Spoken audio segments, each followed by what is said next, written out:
back again here, episode 2. I'm your co-host, Jordan. Dan here, and we're back with hopefully improved lighting and quality. We'll see how this episode goes and we'll improve as we How you going, yeah? So how's your week, Dan? Yeah, it's fine, man. Lockdown. It's shitting on the gym clothes, and I was getting to a really good team with rock climbing and hitting the gym at least 3 or 4 times a week. Yeah, man. So now it's just running. Yeah. My brother's big into running, so he kind of pushing us all in there, and I don't know, I'm not really that into it, like Into running? Yeah, I know you were into running for a while, but For a little bit, yeah. I find just slightly just pains in my knees. Probably isn't too heavy to run, but like other than that, it's grand. But I don't have the same drive like looking forward to a run. I would like to force myself. I don't know. How do you feel about running? The gym's closing and just your workout routine. I don't really run that much. I used to. You were just running though, right? It's like sprints, wasn't it? Yeah, I used to do sprints and all that. Yeah. My past life. Forget about that. Yeah, it's not as. I think if you really want to get into running and then you get that kind of lean physique, but that's not what I'm going for. I'd like to put a little bit more mass on. The gym is just, it changes things a bit, you know. Running, you have to really like it. You get into that zone, you know, and then you just focus on times and distance. You don't feel that way with this weightlifting and stuff. You don't think you don't have to be like fucking.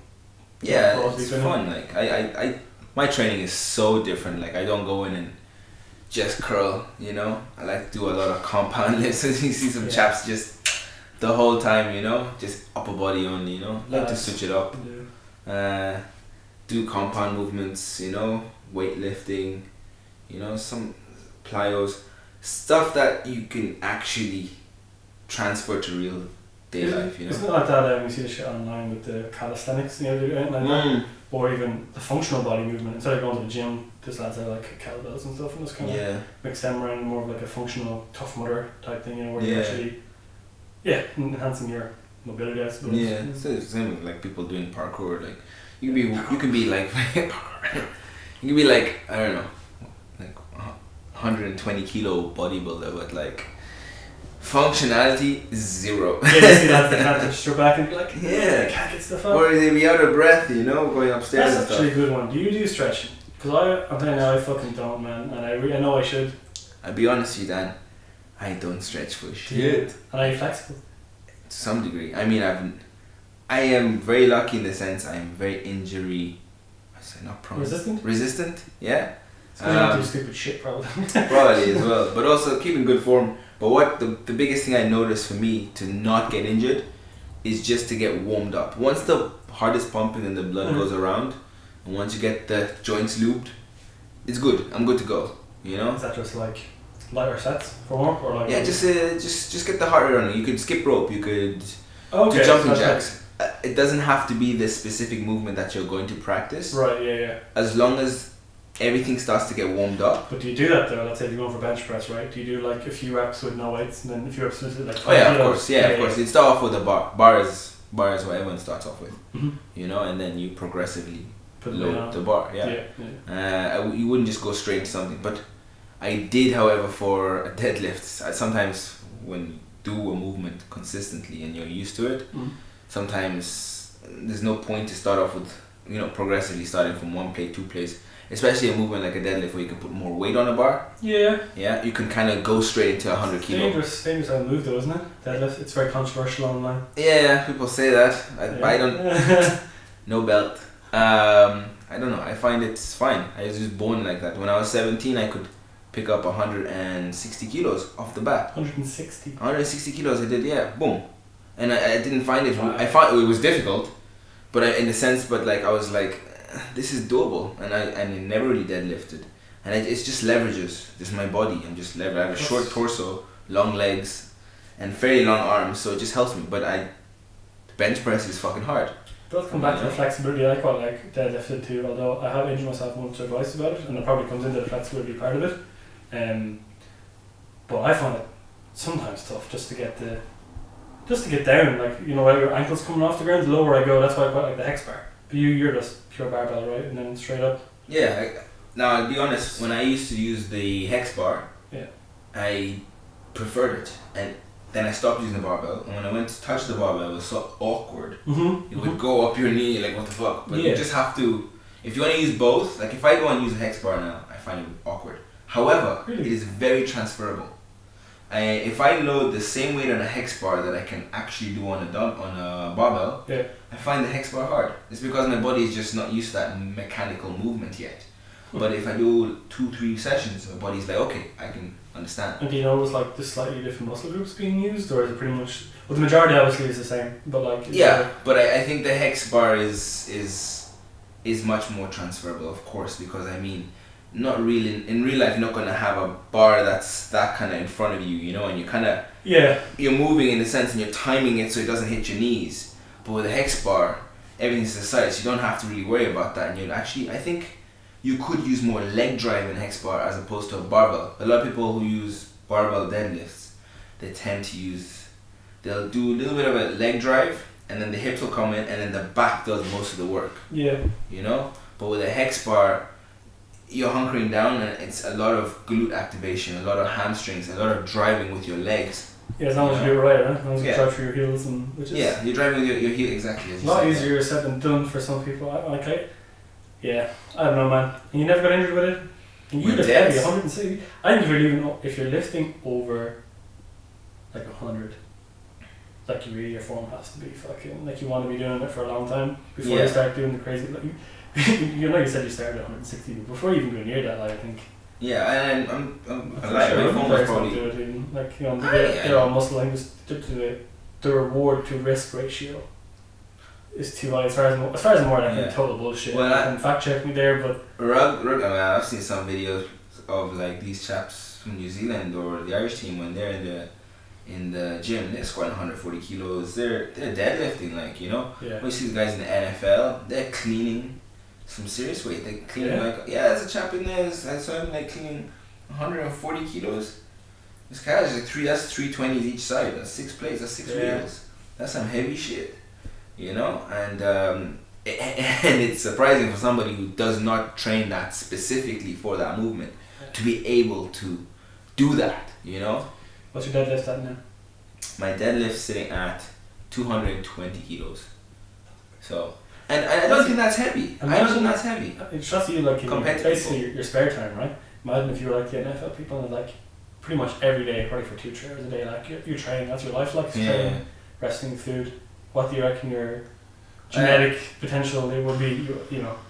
Well, I believe I could if weight wasn't a restriction. Like, I'm trying to hit 3 times body weight. Okay. Right? So I have to stay, if I'm to hit 240 kilos, I have to stay at 80 kilos.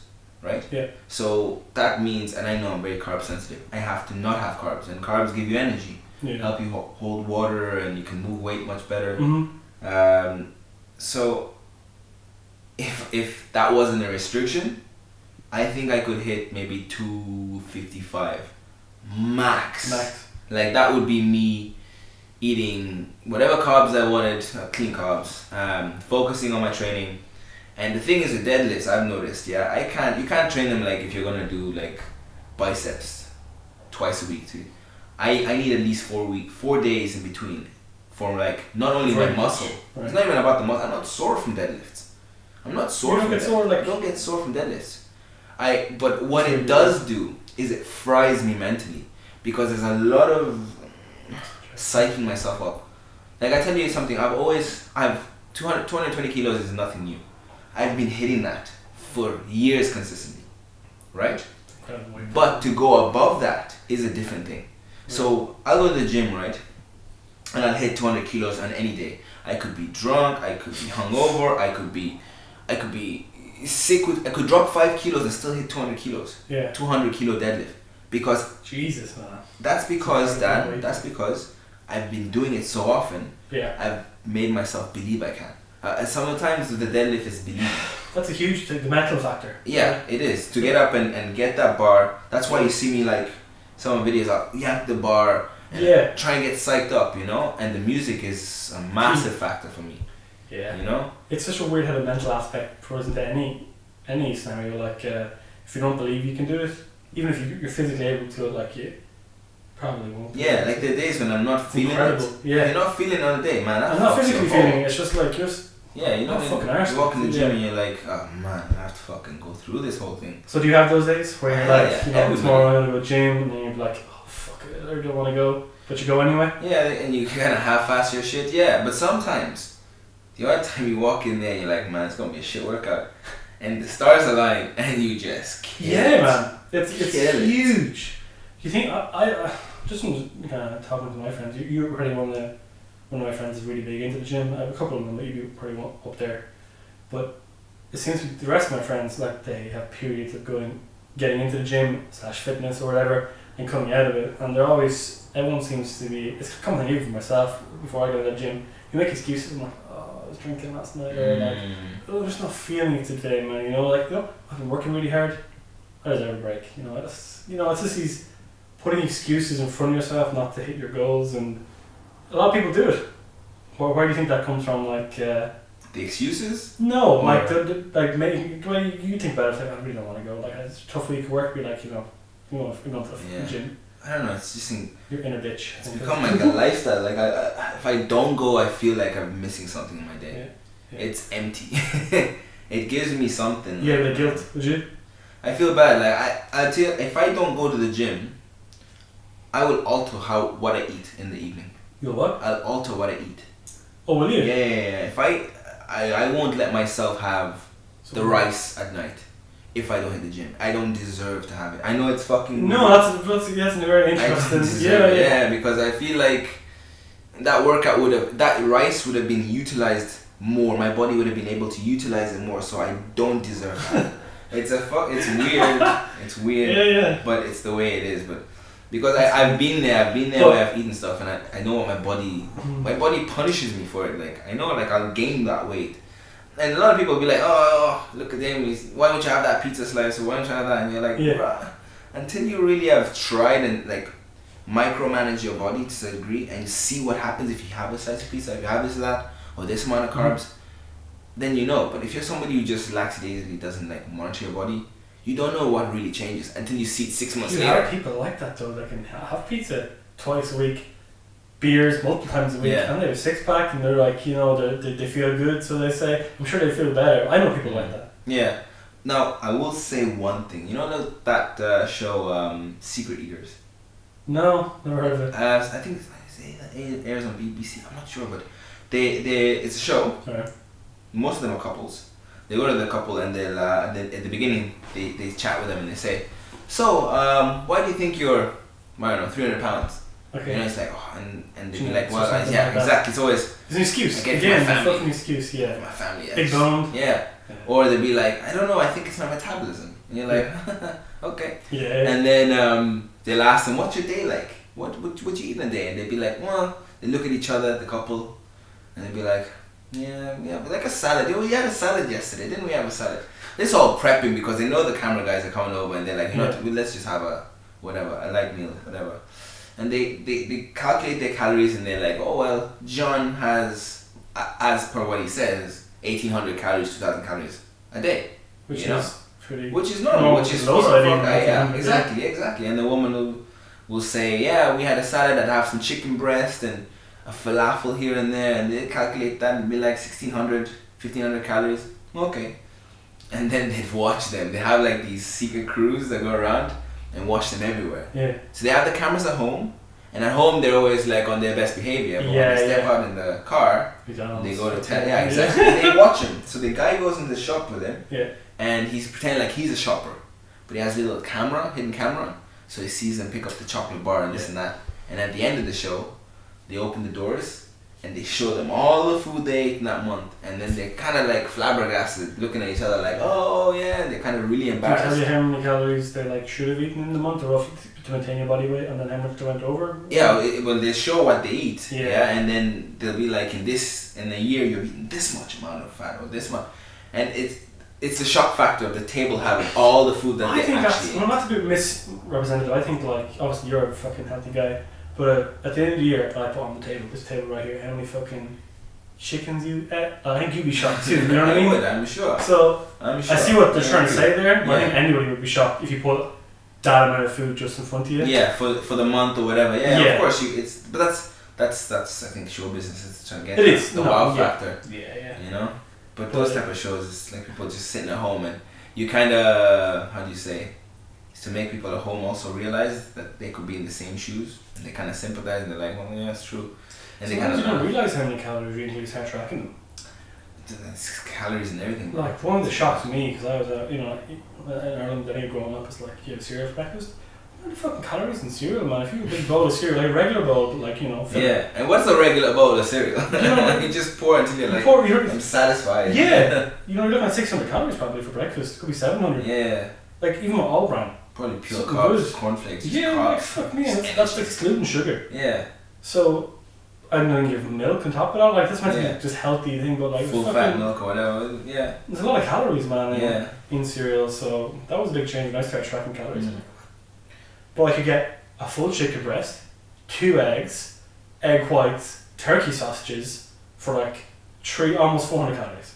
Yeah. And you are stuffed. You're full. Yeah, you're satiated. Yeah, you're satiated. What I will say. That tastes good. You're right. I think people don't respect what. Just take even 200 calories.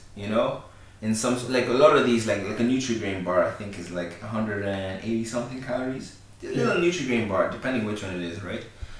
And let someone eat that, and you devour one in fucking 20 seconds. Yeah. Then tell them to go on the treadmill, right? And burn off that calorie, and it's like the ratio is here and here, man. You can consume that like that, but to get it off you. So I think that there has to be a factor of people eating something. And then they have to physically in that day try and burn off those calories. So if you have a Domino's pizza or whatever, right? Try and burn that. That's easily 2,000 calories you can nail on that. Easy. But like garlic sauce. That's your daily, garlic bread with that, yeah. There's hacks to go around this, where people can, like when I order my Domino's pizza. Yeah. I order no cheese. I know it sounds crazy. Why would you order pizza with no cheese? Do you, man? And no cheese on my pizza. Every time. And I tell you something, Dan. Initially, I disagree with you there. Initially, Dan, it was weird. But I've done it so often, it has become the norm. No. So, I see where you're coming from with that, right? Like, you have these clean versions. Like, I actually done the same. I love butter chicken, and I made a clean version. I tasted it. It was delicious. Yeah, right? That was good. And that was actually fine, right? But, I like to have, like, one weekend in the month where have the real fucking thing, man, because you can't compete, you can't fucking beat it. Yeah. Where like you're saying every time, I'd sooner just like not have pizza for the entire month and then once a month have a nice large pizza of whatever you want. Fucking can of Coke and whatever chocolate bar. Yeah. That's what I'd like to. And that's something to look forward to. You work hard all month. Yeah. Do you do a cheat? Do I do a cheat meal? Cheat day. I'm more of a meal because I cannot go like. You'd fuck the week up. If I was to wake up and have a brekkie and just be like, have me some waffles, and then. Would you have waffles there? No, I'm too lazy to make them. Yeah.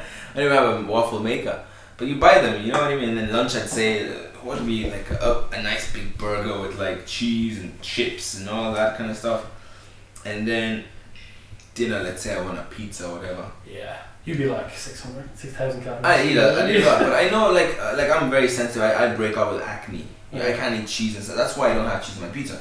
Okay, that's a different reason, right? But at the same time, I know what a nice cheesy pizza tastes like. It's delicious. But as I said, I've done this so often that it's become my norm. Yeah. Once you do like that, almond milk is a perfect example, or soy milk, or Alpros, whatever. There's fuck all calorie difference though. That's for your acne thing with the dairy though, right? Well, I wouldn't have dairy, but I mean, like the almond or soy compared to low fat milk isn't. There's fuck all, right? I probably you're right, but I notice it like if I have a muju, there's something in that muju. Muju is delicious. Shout out to Muju. You wanna be? You wanna be a sponsor? That Muju is good. How do you think I get such chocolate? Is that where you got the tangent? Yeah, but that's not Muju. But Muju, if I drink Muju, bro, there's something in that, man, because it gets me swole, like veins and all. But I'll break out acne. There's definitely something Sorry, Moju. Maybe it's more of a youth thing, you know what I mean? Maybe like, maybe me, like yeah. some sort of weird lactose intolerance thing, maybe. Yeah. It could be, yeah. But I've become, as I said to you, I've drank almond milk, right? Yeah. So often that I don't remember the taste of milk. Yeah. You know, until you do something and then it becomes normal to you. Like if people, I talked to some guy in the gym there, and he said he used to eat meat, right? And now when he smells raw chicken, right, because he's vegan now, it disgusts him. But who the fuck likes to smell raw chicken to begin with? I don't smell people open a fucking pan of chicken and it's like, or when it smells. Or when steak is cooked, steak smells lovely. Oh man, a nice steak, even on the barbie. The whole bar. Ooh, it's game over. Yeah, this one you can't beat that. Oh, you can't. It's delicious. I want to do a barbecue now. Yeah, that's good. American get a proper barbecue. Oh, the smoke. Those guys are another level. Right? Yeah. But yeah, and he says that smell of it just turns him off. So I think when you do something so often, like the gym, I do it so often, it becomes my norm that I don't have it. It's kind of like I'm missing something in my life. So I think. But also, like, you get that buzz when you go finish the gym. You know, you just feel fucking bad. When I walk in and I have my headphones popping, I'm ready to kill it. Can you imagine going to gym 50 years ago? Like, I don't even know what to be speakers playing music. You just be going and doing your thing. Before Walkman, you know, before like. Yeah, you see the old school fuck the gym. Imagine running a marathon with no music. Yeah. I tried to run once. I ran once 5K with no music and it was soul destroying. Yeah? Soul destroying. So I have this one song just for the last kilometre, like you just fucking. It totally elevates your mood. Gym, running, I don't know how to run. It's like a power tune for you? Definitely. Yeah, it just raises the adrenaline and norepinephrine. Definitely. Everything just focus. Yeah, it's weird. It's kind of like a focus, but it's a weird mixture for me between focus and zoning out. Like you're focused on the task. Like, okay, it's like say running for the next 4 minutes, last kilometre, I'm going balls out. Right, so you're visioning the end line, but you're like, yes, you're not. Yeah, it is kind of a focus, I would suppose. It's but crazy, the music takes me out. I don't know. The only thing that exists is the thing, but I could be daydreaming as well, like just visualising the end. Speaking of music, right? I met a couple people at the gym and they train without headphones, and I actually need to start doing that. Why? Because there's times I've gone halfway to the gym and realized I don't have my headphones. I turn back. I could be actually still go to the gym. Oh, I go back to get my headphones. That's fine. Yeah, but what I'm trying to say is these guys can, like when you see these weightlifters go on the platform, they have no music playing. So when I have, like, because imagine you can't compare that. But I'd like to be able to train with no music, because then the drive comes from within, you know? Like sometimes if I have a nice trap beat come on, woo! I just elevate, my energy is just, because my adrenaline just kicks in and everything. Did I push back on you there? I would say you have a problem. I'd say definitely problem. if you were like showing music, I have to walk back home, then I have to walk back to the gym. Fuck it, I'm not going to go to the gym. But you don't do that. You walk home. Excuse. Excuse. Again, you walk home, get the headphones and come back. So I wouldn't say it's an issue. Personally. Yeah. You know, I don't know, but if your phone was dead or something, you'd fucking work out. Yes, I would. If I was there, I'd be like, fuck, there's no point to go back home and charge this for another 30-40 minutes. You have music. Yeah. Well, you know, man, it's not the same. Some gyms play some good music, some gyms, depends on the people, man. You hear this, like, gym playlist and you're like, what the fuck is this? Fuck this shit. Yeah, whatever shit's on the radio. Yeah. So what's your goals now? What are you trying to get at? My goals now, well, I wanted to get down to 90 kilos, so I'm 96 at the moment. You're 96, okay. 96. Have you hit a plateau? Are you feeling like you reached a plateau? I had a plateau for the majority of the year, to be honest. I was like 105, 103 around from January to up until fucking July. Then went to with Niall, our PT online. He was like, just give me a kick up the arse. There's accountability. I was like, I was still exercising, right? So I was just maintaining, and I was like eating semi-healthy. So majority of the week fine. On the weekend, have a few beers with my friends or a pizza. You're taking it cash. I was taking it casually. Still doing gym, still running and stuff. So the goal is now, hit 90. But see, for my fucking birthday next week, man. You have Christmas coming up. Man, Christmas fucks it for everybody. Fucks everybody. And people already being chunky. Yeah. I talked to you about that. Yeah, off camera. Yeah, it's like part of me's looking forward to it, man, but like I know in January it's going to suck. It's like I have to just. It's like the mentality won't be I'm making progress. It'll be like I gotta fix all the shit that I fucked up, you know. It's not like you're backtracking to move forward. Yeah. I don't like the feeling. I don't drink when I suck, man, because you know I want to have a good time with my family and stuff, you know. Yeah. So I'm trying to. After next week was a birthday, I'm gonna have pizza on Friday and a curry. Pizza on Thursday. A few beers on Friday with my friends, and then 2 days straight back into it. Try get sub 95 for Christmas, and probably go up to fucking 97 afterwards. And you gain a kilo here, there. Yeah, I fluctuate like a motherfucker. Yeah. You stay within what range, like? If I drink, yeah, I could shoot up 3 kilos, but it'll level out, right? Though, yeah, it's weird, yeah. But I in a normal day, I'd say I fluctuate 2 kilos. Yeah. Depending on the salt. If it's something very salty. And dump you take in the morning. I wish I was more dump type of guy because that'd be very handy. Like you take dump then by yourself. No, it doesn't work like that. I lost 5 kilos. 5 kilos. No. Taking a fucking accident. Something wrong there. Do you fluctuate much in your weight? No. You never like drink or very. Drink I don't drink that much.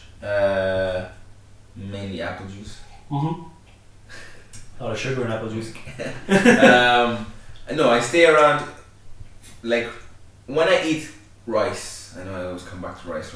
I love rice, it's like a staple. Yeah. But if I eat casual meals where I'm like, let's say I'll have porridge, and then for lunch I'll have some chicken and rice, or night I'll have some like steak with potato or something like that. Well, I have a carb in a meal, every meal, right? I will constantly stay around 85 kilos. I will not move from 85 kilos, 86 kilos, depending on how bad I go with it. You know, if I have a pizza or something like that. 85 kilos. When I drop the carbs, I stay around 79, 80 kilos. It's a big fluctuation. And if I include cardio into that... Is that down to water? Most likely, it's glycogen, yeah, for sure. Because I can see it in my face. My face will suck in if I drop carbs for a week. Will suck in quickly. And that's just dropping carb. It's not like 0 carbs, it's like staying with 100 grams carbs. Like 50 to 80 grams. 50 to 80 grams. 80 grams. Once a day prior to a workout. Provided I use a workout in there. Yeah. Right? I will stay around 80 kilos. For sure. I've learned that with myself. If I include cardio into that, while maintaining that 50 to 80 grams of carbs per day with a workout, I will easily go down to 78 kilos. And that's with casual cardio. And if I made it a priority, it could easily, if I hit 75 kilos, I know I'm lean. I have that death face on me. I have a death face. Something, I'm very lean, and I know I look crazy because when I get a pump in the gym, because my skin is much thinner, I feel like I look insane. I can't keep that pump. Right, but once I put a t-shirt on, I look like I don't lift. Even like now, I don't look like I don't lift. I swear to God, and I hate that. Like you go in the gym, you get a massive pump, you look great. Oh yeah, I wish I could look like my pump. That's what it is. You want to look like your pump. You see that? I seen like an interview talking with Chris Evans, Captain America, and the interview was talking about him. It's like she's like, when you go on the set, like you be doing curls and shit before you're scene, and he's like, absolutely. Yeah, they always do pop before. Yeah, you know, it's like he's meant to be Captain America, meant to be like 200 and something pounds. Like something really heavy, like for the size of him. And it's like it's big shoes to fill, you know, for those guys. Yeah.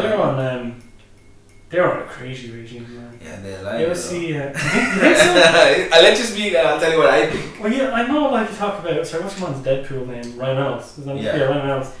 He had a couple interviews talking about like when you're in the best shape of your life, you don't get to enjoy it. Because you're always sore from the gym, you can't like go out and have a good time, you're eating bland food, which I don't think you have to do when you're cutting. I agree. But they're on elite. Dan, I'm gonna disagree with you. Give us the. I think a lot of these actors and actors who play these big movie roles, a lot of Marvel superheroes, are lying through their teeth. Why? Like a motherfucker. I've been doing this a while. I don't have a personal trainer and whatnot, right? If I really want to be strict with myself, I would. Yeah. It doesn't take what they say. A lot of these guys will say they have chicken, rice, and broccoli only. Yeah. And they'll stick on that. That's absolutely, first of all, the micronutrients in that you're getting the balanced diet is 0. Yeah. You can't live on that, first of all, and it'll drive you mad. Yeah. First of all. Yeah. And a lot of the times you see these guys do these kind of diets, these. It's like a crash diet, basically. Yeah, pretty much. And then you'll see them when they take a holiday after the movie, and they rebound like crazy. They look like shit. Yeah. You see, like, look at I'll give you a perfect example. You look at Vin Diesel, man, when he gets in shape for the Fast and Furious. Like, he doesn't get super lean. He keeps that hench look. Yeah. When you see him on holidays, my guy looks like. Gets the gut, does he? Gets dad bod? Man, worse than that, bro. Yeah. He's not even dad bod, man. That guy's just full on belly. No. Yeah, man. He's got cigarette and all. He's just on the balcony, like, hey. Or another guy who Galaxy. What's that movie? Guardians of the Galaxy. Yeah. Oh, Batista. No. Batista is. Oh, you're thinking of Chris Pratt. Chris Pratt. Yeah. Same thing. Or Batman when who played Batman? We can't. No, Christian Bale. No. Was it Christian Bale? Which Batman are you talking about now? Which brings me into the new Batman. Not the new Batman. I don't know. Alright, so you got Christian Bale, you got George Clooney. Not George Clooney. You know who played Elektra for Aliens? He's not fucking Batman. Yeah, Electro on Spider-Man. No, Elektra, the chick. His wife, his current wife. Holy fuck. Electra, I don't know what the fuck you're talking about. Put it up there, man. She did like the Rogan podcast. Put it up there. Jamie! Put it up on the screen. Tell him Jamie. Is it Christian Bale? It's fucking it. Put it up, man. Don't put it up, man. I don't know, like Christian Bale is like the iconic Batman. They have like Robert Pattinson now. That's not like a movie buff. I don't have a clue, to be honest. I have a couple of friends that are massive into movies. So my money, Christian Bale. Because he's famous for his weight fluctuations. What was before Christian Bale? Bat Nipples. It was Bat Nipples. Bat Nipples. It was I just said his name like a couple of seconds ago. Tell me Bat Nipples because it was George Clooney. No, before that, yeah. This one. Oh shit! Yeah. Who's he? I know his name. Ben Affleck. Ben Affleck. Shit! I totally forgot about Affleck, man. Ben Affleck. Oh my god. He's in Ireland right now. Huh? He's in Ireland right now. Yeah. Him and Matt Damon. Bat Nipples. Bat Nipples, yeah. That. Can you see Bat Nipples? I never had Bat Nipples. No. But they're shooting a movie where I'm from, in Meath, and they were shooting on my friend's land.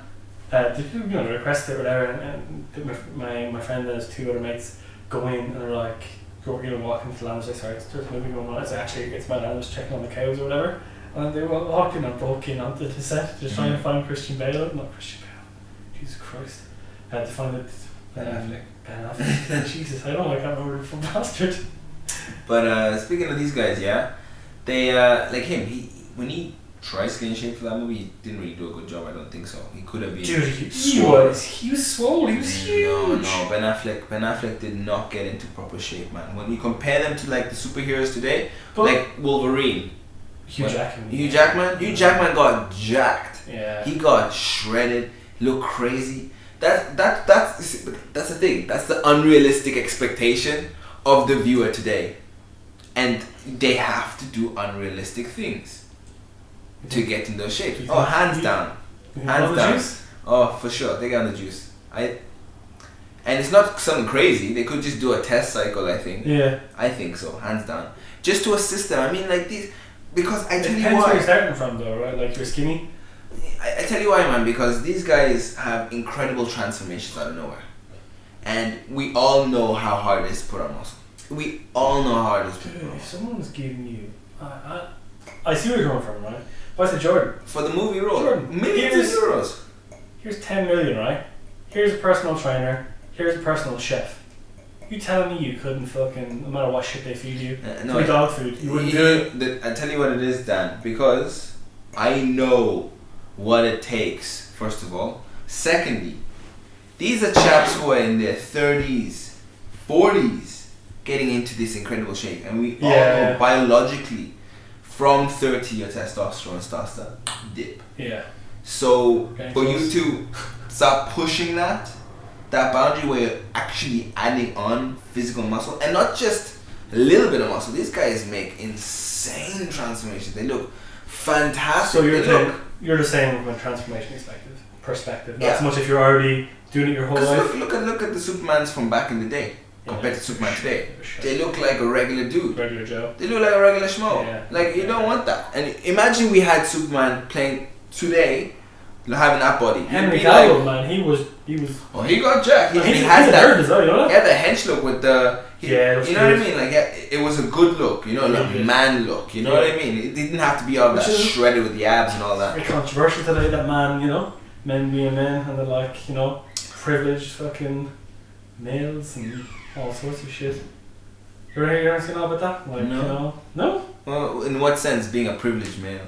Oh, it's even just male. Well, it's usually a privileged white male, right? You hear all that sort of stuff about, like, but like just be the men. Like you ever see, you're sitting on a bus, and I'm like, you know, just spreading your legs. You can't do that. Like you see people online giving out that you're like, you can't be doing that. Oh, Jesus. It's like called man spreading. You ever heard this before? I've man spread beside another man on a chair, and we both sat there casually. You have to do it. On a bus, I sat, you know the Dublin bus? Yeah. The chairs are back, they're very small. But I sit like that. And the man beside me sat like that. And even though we were knee to knee, we had no problem doing that. Because we have dick and balls. Yeah. What? It just lets you know. I've seen some funny videos where they got give these women underwear. They seem like balls. I wasn't even a cock, just balls. Okay, I close your legs. It doesn't even feel pain, you know what I mean? It's just uncomfortable having a fucking sack. And like it's you know, it's incredible, man. Like some of the stuff you see online, men can't be men, like I don't know. It's a weird dynamic. What do you think about these in a similar fashion, like these participation trophies? You ever see this, like you're like, we're only here to have fun, guys. You know, like you see a lot in school. No, I don't know about Ireland. I hear a lot about it in America and stuff like that. Yeah, just saying to be inclusive. It's kind of being inclusive. It's kind of like, let's say, have a little think football tournament in school. Yeah. And there's no winners and there's no losers. Mm. There's only like everyone gets a trophy for participating. Now, I understand. Like now, if you spoke to me when I was younger, I'd say that's absolute bullshit. I'm a very competitive person. So I mean, if I'm in it, I'm in it to win it. Yeah. Okay. Now that I'm older, I can understand because like there were people when I was younger who want that physically active, that want that physically fit, and you'd want them to get into it. Yeah. And I see where this participation. So you're presuming they're afraid, like they're not going to win, so they don't do it? No, they were just not as physically active, and it could have been from several things. They could have just not been into it. They could have been into gaming. They could have been into anything, but just because to make them feel good and to get them boosted, like I think it helps to have a participation certificate. With winners or with no winners? No winners. Just to be in it, you know, just acknowledge that someone has been there to play. I mean, like, yeah, I think if you spoke to me about it before when I was younger, I'd have told you, man, fuck that shit. It's interesting. I'm in to win it, and if you if you can't play, if you cannot participate, if you cannot be at the level I want you to be on my team because I want to win, you should sit on the bench. I was cutthroat when I was young, man. It was just maybe I was going through puberty or something. But well, that sounds harsh, but but I don't disagree with you, man. I'm kind of against the participation trophies and stuff because the real world isn't fucking like that. If you're not good enough to get a promotion, guess what? You're not getting the fucking promotion, like. And the real world doesn't operate to make everyone feel good, man. I think you're setting kids up for disaster. I think they'll have expectations that's going to be. Yeah, that's a school system as it is. How much shit have I learnt in school that I don't use today? I use a little bit of maths and stuff in work. Simple maths though, or is it complicated maths? It can be complicated maths, like not too complicated. I mean, if you're like the rare time we have to write algorithms in work, like rarely, but like that would be a basic performance things and like I don't know, algebra at the highest level. That's about it. You always feel like shit on. I haven't used algebra since I left school. Well, I have. But I get what you're saying from. Like, there's a lot of stuff I think we should have been taught in school that we haven't been. People are doing mortgages, paychecks, day-to-day stuff, tax, tax savings, is a big one. Investments, tax is a big one. Dude, it's fucking ridiculous. Yeah, I was watching. I was scrolling on my Facebook feed, or was it my Instagram feed, and I saw that there's a school in America that are teaching kids, right, how to change a tire. on a That's car. good. Yeah, that's good. So they had the jack there. They were showing them how to jack the car up and change the tire. Day-to-day stuff that could happen to anybody. Instead of you calling AAA out or somebody, you know. Well, what age are these kids? I'd say they're 10. Yeah, they were about. They looked about maybe 12, 15. By the time they're 30, will they even driving cars? Or will the cars be driving themselves? Oh, man. I can't imagine a future like that. I'd like to drive a car because first of all, I'm freaking working so hard to freaking get my driving license done. That when I get to the point where I'm in the car now, all of a sudden I fucking press a button and I'm saying, "Get me here." Now, I'd say once I started doing that often enough, it'd become the norm. It'd be handy. But because I can drive, if I can drive a car now and have my own autonomy to do what I want, then I want that. But as I said to you, it's the same as when you have something happening often, it just becomes a norm. Like, what's the thing that's changed the most so far? The scooters, like the electric scooters. Yeah. People didn't want them. Now they've become so handy. They're so popular. So popular, it's the norm. My friend has an interesting take on that. He doesn't think people should be using them. We should be like getting the exercise, you know. Yeah, who's gonna jog to work? What? It's gonna be sweaty, like, but who's going to work nowadays anyway? But I quite liked it. Like my office has share facilities, so I quite like cycling into work. Yeah. You know, if it was in Ireland and the weather wasn't so shit, it'd be nice. It'd be really nice. If you're living in a sunny country, man, you're lucky to go for a run to work. You know, fight. Well, it depends how far you run away, right? Like. And provided your work has a shower, you don't be sitting. Yeah, you know what should be a mandatory thing to encourage fitness. Yeah, like my company was quite good, but there was no place for bikes. It was really annoying. There was like 5 spots for bikes or 6. Yeah. For an entire building with 1,000 people. I'm like, this is fucking not on. Like 5, 6 for 1,000 people. Even obviously 1,000 people aren't cycling. Yeah. You know, there was more. There's probably about 100 people cycling, and so bikes are all around the place randomly. They're really annoying. But I don't know. The electric scooters are really cool. I really want one, but part of me is like, you know, if you want to fucking just get exercise in, it's extra.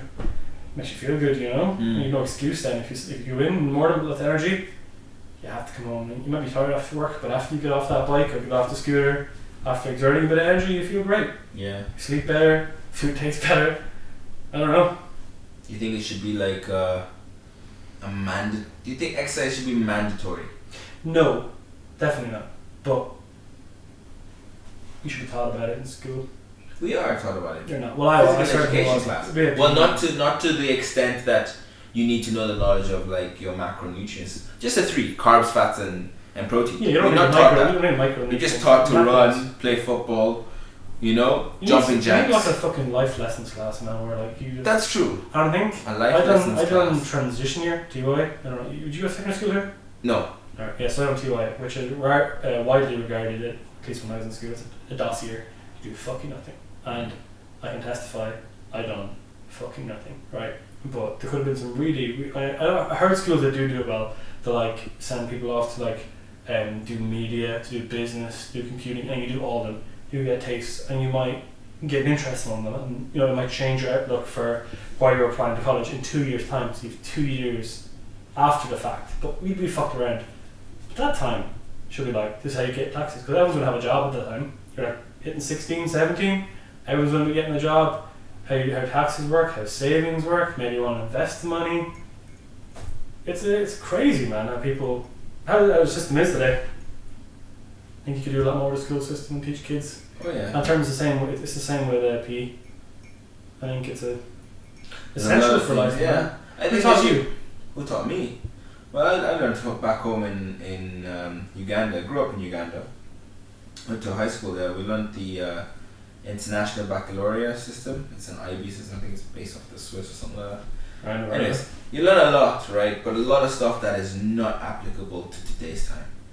What do you mean? It's like when you look at the sciences and stuff like that, I've never applied that. The math that we learned, the trig, we never apply that. Now, we had like a food tech class. Oh, okay. Where you learn to cook food. That's good.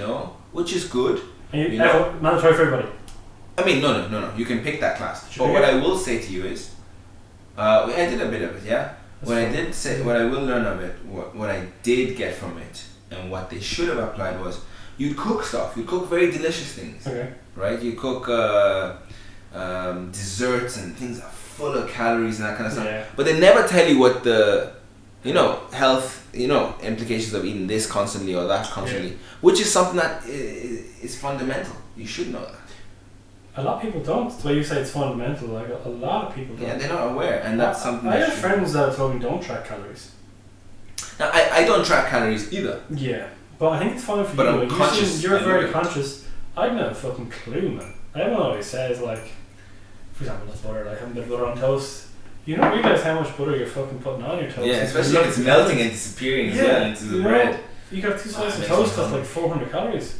Easy. Yeah, bread is so easy, man. I could eat bread like... bread and butter, I think, would outweigh it. Like, it depends how much butter you put on, but, like, you don't learn it. Well, I didn't. Well, obviously, it's probably my problem, but, like, it's funny you said the home, sorry, the home, in Ireland it's called home ec in school, and there's one guy in my year, one guy who done the home ec class, which is the cooking class. Yeah.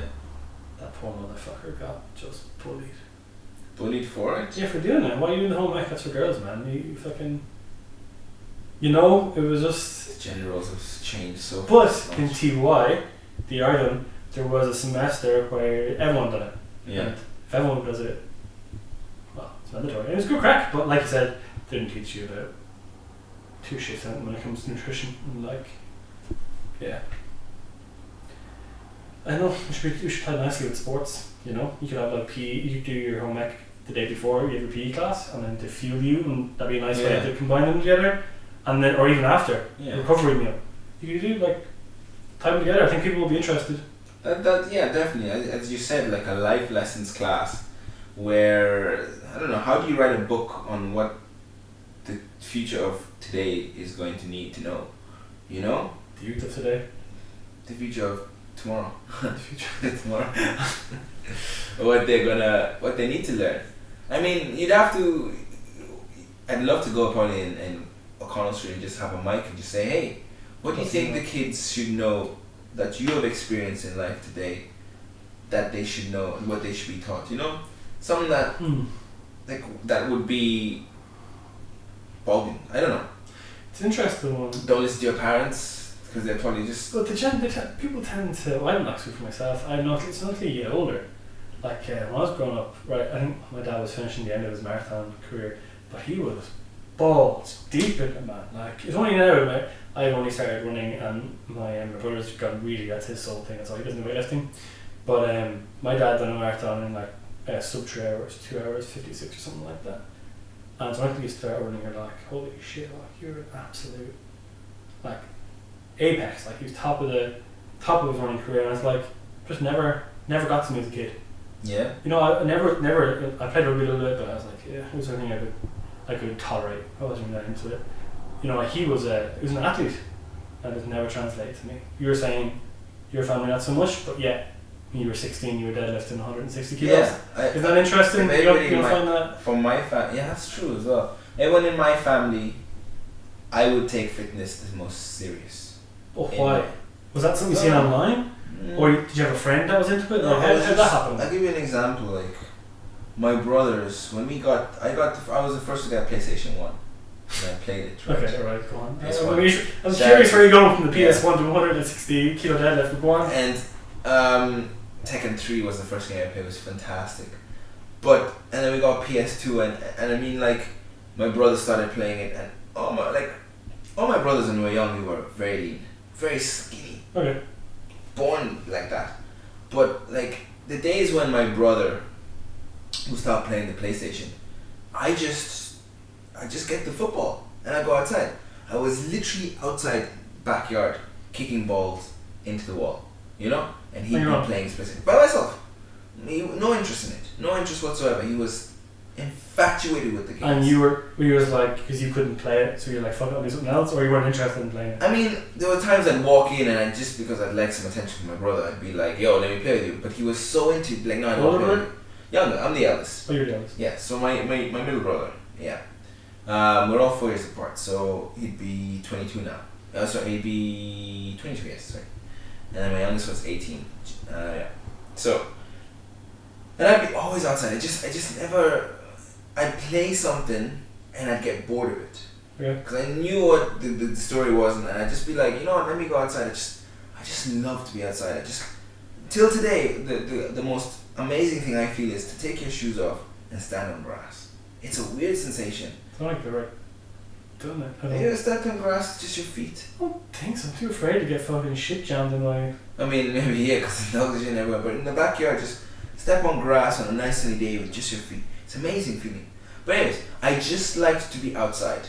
My brothers both of them are hooked on the games. It's like a drug for them. Man. It is though. It's a drug for them. Like, you get the adrenaline pump. Man, if you're ever like, obviously you can't relate, but I'm quite a big gamer. Like my heart be pumping, like your heart be sweaty. You fucking, sometimes you find it hard to sleep, even like afterwards, like if you're really into it. Not so much maybe the story, but not for me, I'm more of like an online game, but I can totally relate to your brothers. They love it, man. They really love it. Like now my middle brother, he's not so into it because now he's working and everything. My younger brother is so into it, he's gonna pursue something within that realm, which is great. Yeah, which is interesting. You know? But the funny thing is, at the peak of their gaming, they were the heaviest. Yeah. They had gained the most weight. Yeah. They were unfit, posture was off, and I never had that. Now when they hit their puberty, I mean, testosterone just fucking leaned them out. They're tall, they shut up, and they still play here and there, but like when you're young like that, and you can eat whatever, and it didn't make a difference to them, they gained a lot of weight, man. It was a drug for them, man. Really, like, and I would, not that I missed out on them playing with me, I mean, I was happy to be by myself, and that's something I've noticed till today. Like, I could just be by myself, and so used to that. I don't need that aspect. Maybe and the thing that changed the game for gaming was when they made it online, because now you're in a community of people. Yeah, man. And you can do it together. And you know what I mean? Like, you're looking forward to talking to your friend. You don't even see me. You're like, hey, what's up? But that was a weird thing when I was growing up. I you know, especially from like my parents and stuff. I had friends. So I was in the gaming world, right? But I had one friend that was really into it, and he got so into it that he bought his own PC, built his own PC, and then he had his own gaming friends, like that were in, you know, somewhere in England, somewhere in like Norway, and all over the world, right? And he talked to them every single night, man. He talked to them more often than he didn't talk to them, right? And one day, because I was in the world too, but wasn't as deep in, he's saying he booked flights to go, we're all going to meet up, and I'm like, even for me, I was like, that's kind of crazy, man. You've never actually met these people in person. But thinking about it now, like, especially during these COVID times, like, a lot of the stuff is you meet new people. There's new people on my team and in work and stuff that you never met personally, but I talk to them every day. You do build a rapport. So with the online thing, he said it worked out very well. Out of the whole group, there was one guy that was kind of weird. Apparently, he was taking photos of people like on the fly, but the rest of them were good. That is weird. And he's still friends with them to this day. You know, they're good. I would argue that they're very good friends. And you know what I want to say about that, Dan? I think and I give you a perfect example from my family, from that end. I think there's something to do with that experience, that sweaty palms, the adrenaline, the dopamine, and then you're talking to these people, so your brain is connecting, associating these people that you speak with with happiness. Interesting. I never thought that. Maybe not. I don't know. I thought that because like every time you put that headset on and you put that game on, it's a leisure. It's fun experience, and you're in an alternate world. You get sucked in. And you're being it's only challenged get together. More, you're only going to get like with VR, you know, that's really good. That's the next game, that's the next level, no? But games can be addicting, man. I've certainly been addicted. I mean, when Fortnite was blowing up, addicted. I was slapping off work a little bit, you know, like just leaving early, you know, coming in late type shit. Hooked. Fucking hooked, man. What was it? And is it the online aspect of it? That you're a community now, you're playing. I would say the challenge is better. The challenge is better. As opposed to hitting the story, and you can nail the story a couple times. And now it's a human, not a bot, that's pushing you to your max. Your games are the Olympics now, right? So you're recognised. You know what I mean? Like, there's fucking skill now. People there's money to be made in it. And there's a really good feeling, man, especially with the Battle Royale games, where it's like 100 random people. 100. And if you win, you are the king. You fucked everybody else. you were the best in the lobby, and there's definitely like you just fuck yeah man, I played really well, or there's a I don't know other than that why people get hooked, but I'm telling you now, yeah, it's like anything else, right? People can get addicted to pretty much anything, right? Drugs, gambling is similar, I'd imagine, to gaming. You think so? Yeah. What are you getting back from it? Gambling, you're putting something in and hopes of getting something out. Gaming, you're putting is that why they gamble though, you think? Like, or is it more the rush? I've gambled. You know? I've gambled a couple, maybe 3-4 times, right? And let me tell you, there's nothing that compares. I actually felt amazing. I've never felt my body feel so good. Really? It was like That's dangerous, I know, it was like a drug. And I'm telling you, I've never felt so good in my entire life. After winning. Yes, and it was putting good money on it. Good money to get even better money on it. Oh man. And it was tipping a horse, and I put that money down, and Dan, I swear to God, when I heard it come back and that I won. Yeah. Oh my God. It was I can understand how people get into this. And that's really interesting. The way it blew my mind how good I felt. And I've tried a few drugs here and there, and they don't appeal to me. Don't appeal to me. But the rush I get from this, from hearing I've made money, from just randomly putting something on that could go wrong, but went so right. The way I always look at gambling, man, it's a business, right? What do businesses do? They make money, and that puts me off. Like, as soon as you walk in those doors, odds are against you. Chances are you're walking out with less money than you walked in with, or else that place wouldn't fucking exist. Yeah, puts me off it totally. Same with online gambling, it's even worse.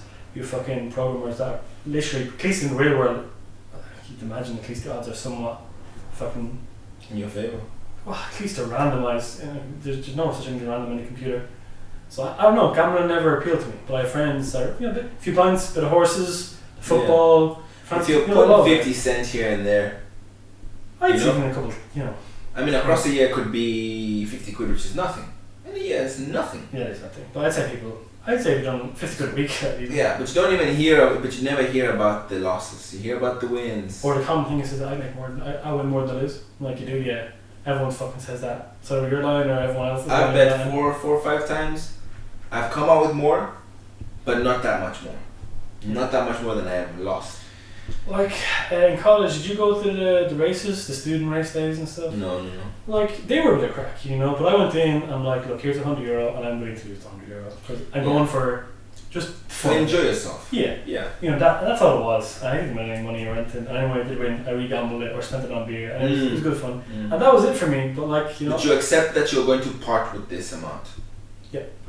Where like it's not like shit, I win this or I'll lose my fucking house. Which I've heard stories. Oh my God, I could not do that, man. But people do. But that's the thing, Dan.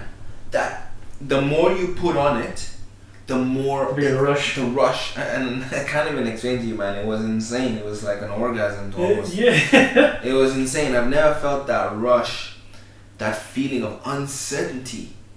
To get that phone call, to that text, and I wouldn't even read it. I wouldn't see that the horse won. I'd wait for it in the group chat. Really? Yes. That's terrible. So you're the type of person that would be like waiting for this letter and like, yeah, you open it from, you open it. Yeah. When I read that, it just explode the feeling, and then the proud feeling walking to the bookies with the fucking docket and say, give me my fucking money, bitch. Give me my money. And just feeling that money in your hand. It's just. And it goes as quick as it came. It goes quick. Yeah, it's a rush, man. It's a fantastic rush. People get addicted. It's a pity. I think there's a difference between like a gambling addiction than a alcohol addiction. Oh, we may have lost the audio. Alright, we'll be ended there, so just in case. That just went off. Well, suddenly. I think we'll, Maybe it went on standby. Maybe it overheated. No.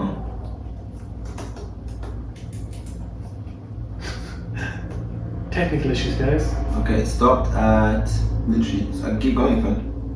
Yeah, sure, keep going. Finish it off. And then we'll just finish it up. We'll record. Okay, so a little bit of a technical glitch there. I hope you're able to fix it in post. Yeah. We'll stitch it up a little bit. It'll be fine, yeah. Should I get the audio from camera up here anyway? For sure.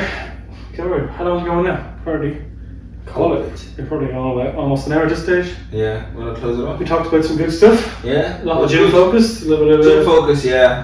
Life school. focused. It was good.